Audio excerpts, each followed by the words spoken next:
Bismillahirrahmanirrahim. Assalamualaikum warahmatullahi wabarakatuh.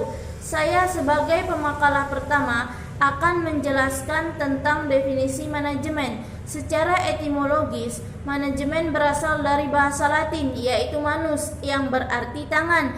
Kemudian dalam bahasa Italia yaitu managiare yang berarti mengendalikan. Kemudian dalam bahasa Inggris yaitu to manage yang berarti mengatur. Nah, secara terminologi, banyak pakar telah memaparkan tentang definisi manajemen itu sendiri. Nah, saya mengutip dari Luder Pulik, yang berarti suatu bidang ilmu pengetahuan yang berusaha secara sistematis untuk mencapai tujuan tertentu dan membuat sistem menjadi lebih bermanfaat bagi kemanusiaan. Nah, dari pengertian di atas saya menyimpulkan bahwa manajemen adalah suatu proses perencanaan, pengarahan, pengorganisasian, dan pengawasan dalam memanfaatkan manusia, fisik, keuangan untuk mencapai tujuan organisasi tertentu. Baik, terima kasih. Selanjutnya akan dijelaskan oleh teman saya Suci Rezeki Nasution. Manajemen adalah suatu ilmu juga seni untuk membuat orang lain mau bersedia untuk bekerja dan mendapatkan hasil atau tujuan yang telah ditetapkan bersama sebelumnya.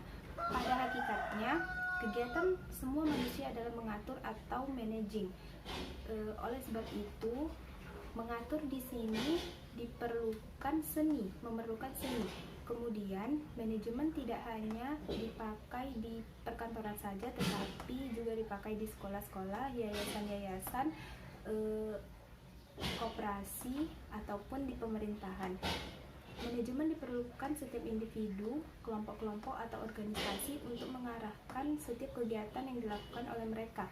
Kemudian juga manajemen dibutuhkan setiap manusia, karena tanpa manajemen yang baik, setiap kegiatan yang dilakukan hasilnya kurang optimal. Mengapa kurang optimal? Karena fungsi dari manajemen adalah mengarahkan setiap kegiatan sumber daya manusia dan kemudian untuk mendapatkan hasil atau tujuan yang telah ditetapkan bersama sebelumnya. Assalamualaikum warahmatullahi wabarakatuh. Di sini saya ingin menjelaskan manajemen sebagai ilmu.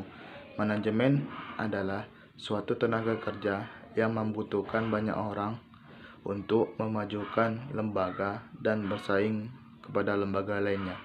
Manajemen juga dituju dalam jangka waktu yang panjang.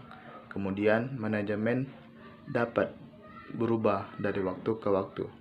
Selanjutnya, manajemen sebagai ilmu adalah sebuah pengetahuan yang disusun secara teratur dan mencoba memecahkan kendala yang berhubungan sebab akibat sehingga menjadi tabit ilmu.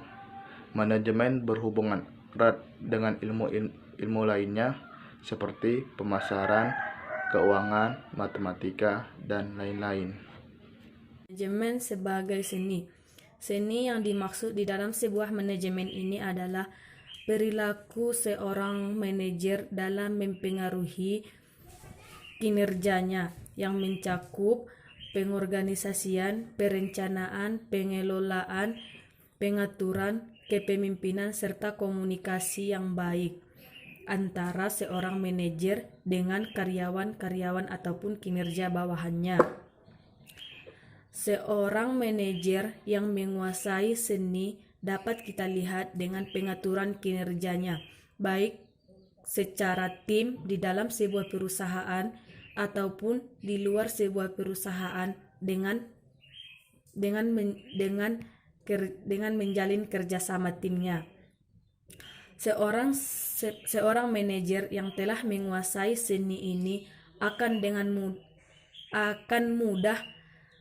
mudah memperoleh jaringan kerjasama serta mudah untuk mendapatkan profit dan pengembangan perusahaan yang lebih maju untuk kedepannya. Saya, Siti Aisyah Lubis, akan menjelaskan tentang Manajemen sebagai profesi. Di dalam Kamus Besar Bahasa Indonesia dijelaskan bahwa profesi adalah bidang pekerjaan yang didasarkan pendidikan tertentu.